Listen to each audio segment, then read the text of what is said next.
All right, it's been 11 years since the last film and 25 years since the first one debuted in 1996. Is it worth it?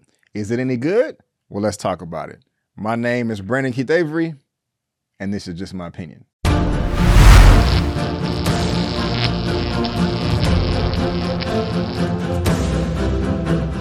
Hey, what's going on, everyone, and welcome back to another episode of Just My Opinion for my movie review for Scream, or Scream 5, or Scream 2022, however you like to call it.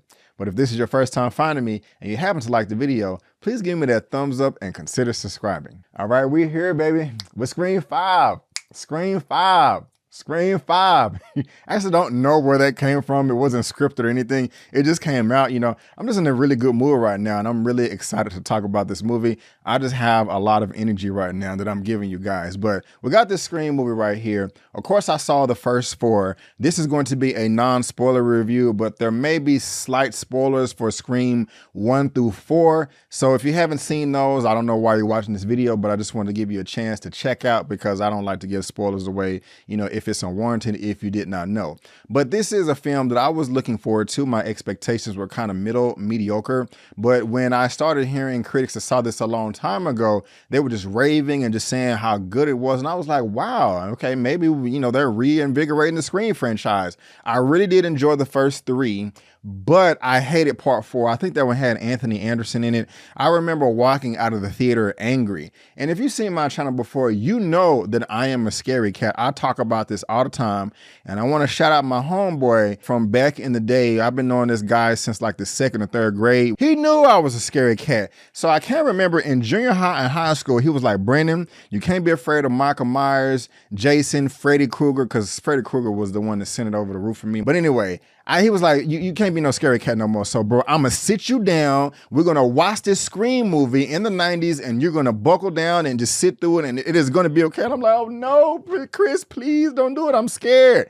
And that was the first scary movie to where I transitioned to where I was like, okay, I'm not going to be doing scary movies, but I can at least do slashers. And so the Scream franchise does hold a special place in my heart. Just had to let you guys know that. And I enjoyed the first movie that came out in 96. I enjoyed 97, and I enjoyed part 3 that came out in 2000. But like I said, I did not enjoy part 4. But this one is one that I was looking forward to. Now, this film is being directed by Matt Bettinelli-Olpin and also Tyler Gillett. I've never heard of these gentlemen before, but they are a co-directing duo. If you've heard of them before, let me know. But if you scroll down, these two directed that film, Ready or Not, that came out in 2019. I did see this film, and it was quite good. I did enjoy it, and I did see it in theaters.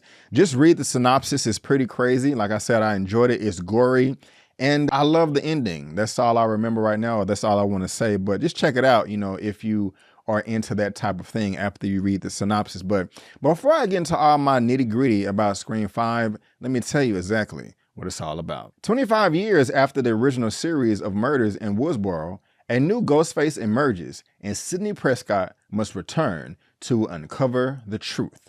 All right, let's talk about the good. The first thing that I really liked in this movie, actually the first thing that I loved about this movie, is the intro. I thought it was phenomenal. I thought it was fantastic. While I was watching this scene, I was smiling ear to ear like, yes, we have a winner on our hands, but I don't want to get my hopes up too much. And the reason why I liked it is it was the perfect callback to the original 1996 film with a random phone call on a landline and somebody picking it up and like, hey, what's going on? And then they're being trolled and then murdered. Now, I'm not saying that anybody got murdered in this first scene here because I don't want to spoil anything for you. You have to see it for yourself, but it was the perfect callback. I mean, it mimicked a lot of things from that first film while also delivering something to you fresh and new for old and new audiences. And one of the ways they did that is with the advancement of technology. This is 25 years later. So when it comes down to like home security and stuff like that, it's not just a deadbolt or a chain on the door. They take it much further than that. And that is one of the things that does make the scene that much more exciting. And so I really did love the intro and the callback.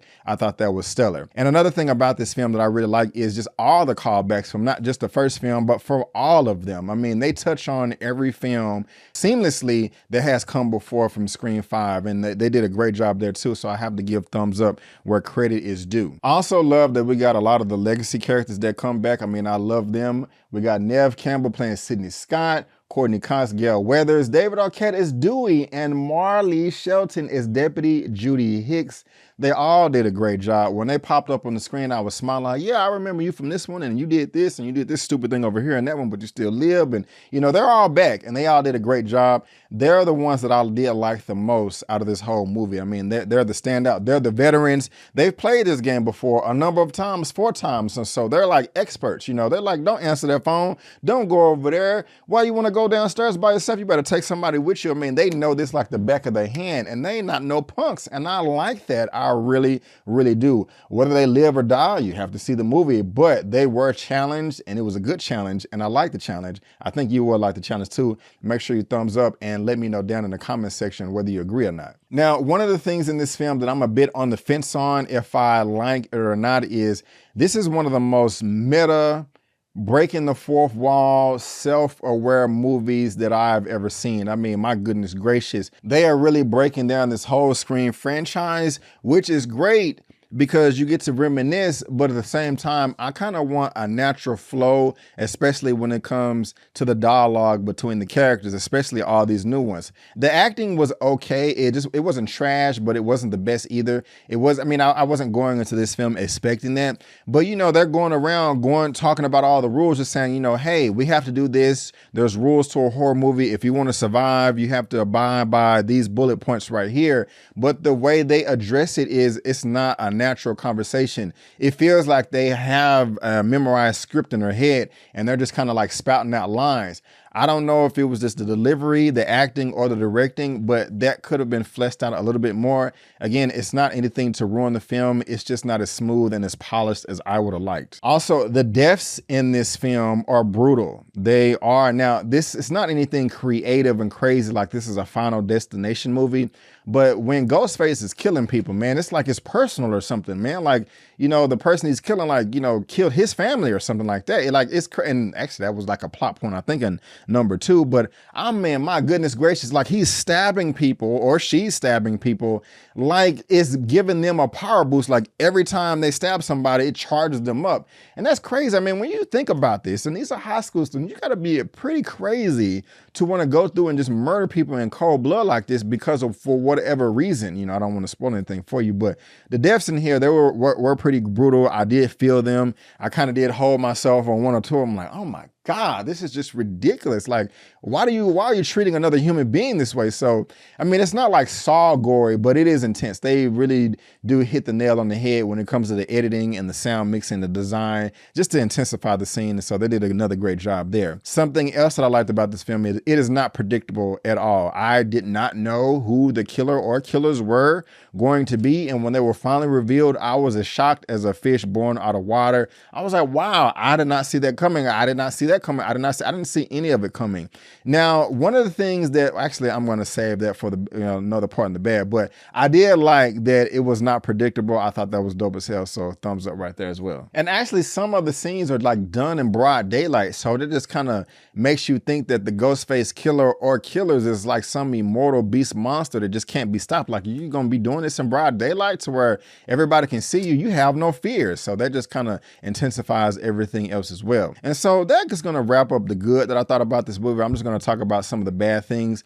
There are a few logic holes that just really don't make sense to me. I mean, I'm putting myself in the situation of these characters. And I'm just like, okay, not only would I not do that, I don't think anybody would do that. You know, I don't care what their mental capacity is. Let's just use a little bit of common sense. And it's kind of jarring because in the first scene that I was raving about earlier in this review, talking about how great the intro was, the character in that scene was doing everything right. They were doing everything that I would do if I was in that situation. You know, I was like, okay, yeah, that's smart. I would do that too. I would be doing that too, or I would be, you know, so I was able to like, you know, relate with them and sympathize and all that. But some of these other characters, like in the later half of the movie, I'm like, come on now, like what's going on here? I mean, did you really think that through? No, you didn't, because you just didn't. You know, and I mean, there's like a scene at the hospital where people are being chased. Like, why is the entire hospital empty? Like, I mean, come on, like this is not The Walking Dead or something. Like the whole hospital is empty at certain points in time. Just like only the victim and the killer is in there. So some of those things right there kind of did rub me the wrong way. Also, I enjoyed all of the deaths in this movie except for one. One of them was incredibly stupid. I was like, come on, guys, the writing team, like, what are y'all doing? The character in this film would not have done what they did if it just was, it's not consistent with everything that came before in the past. It seemed like more of a plot device than something the character would actually do. And that really did bother me. Like, I was pissed off from this point on into the end. And then I texted a few people, you know, like Eman and Elliot, like, bro, this person dying really rubbed me the wrong way. And then they agreed with me. And so you just kind of got to see it for yourself. I just thought that was ridiculous, a missed opportunity. And the last bad thing that I will talk about is the motivation for the killers, whether it's 1, 2, or 17.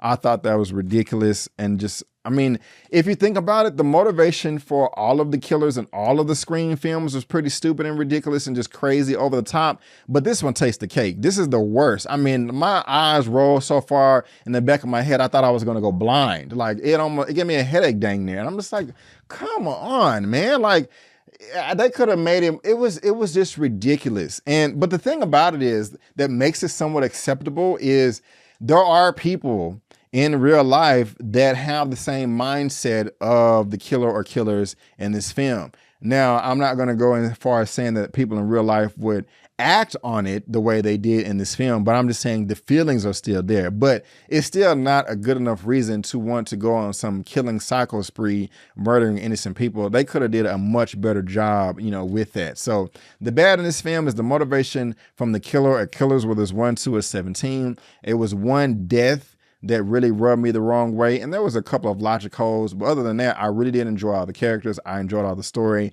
They did deliver a good reason to make a sequel. The intro was great. It was unpredictable and it was fun. It was fun for the most part. And so I will go ahead and give my rating for this at the very end. But guys, that is just my opinion. And I want to thank you so much for tuning in. If you did like this video, please go ahead and give me the thumbs up and also subscribe to the channel, helping me reach 35,000 subscribers and also 100K by the end of this year. And before I give my rating, I want to ask you a question. Please let me know down in the comment section below. What was your favorite, I'm finna say Saw, what was your favorite Scream movie? Was it 1, 2, 3, or 4? And please let me know why. I will be reading all the comments and try my best to engage with all of you guys. And just real quick, guys, before we go, I just want to show you why you should subscribe to my channel. You're going to get movie reviews. You're going to get spoiler movie reviews. You're going to get series reviews. My weekly movie news roundup show where I compile all the entertainment and movie news and have a panel of guests and we just have a fun time going over it.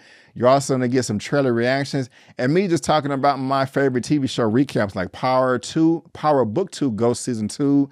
Also got some interviews as well. And I thought I had my Peacemaker video up there. I guess I don't, but I just saw Peacemaker episodes 1 through 3. I posted that earlier today with Eman's movie review. So if you guys want to go check that out as well, you can. But before we get out of here, let me give you my rating. So if I had to rate Scream 5 or Scream 2022 out of a 1 out of 10, I'm going to give it a solid 7 out of 10. Yes, a 7 out of 10.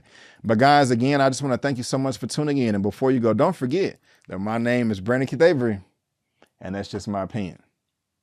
Peace.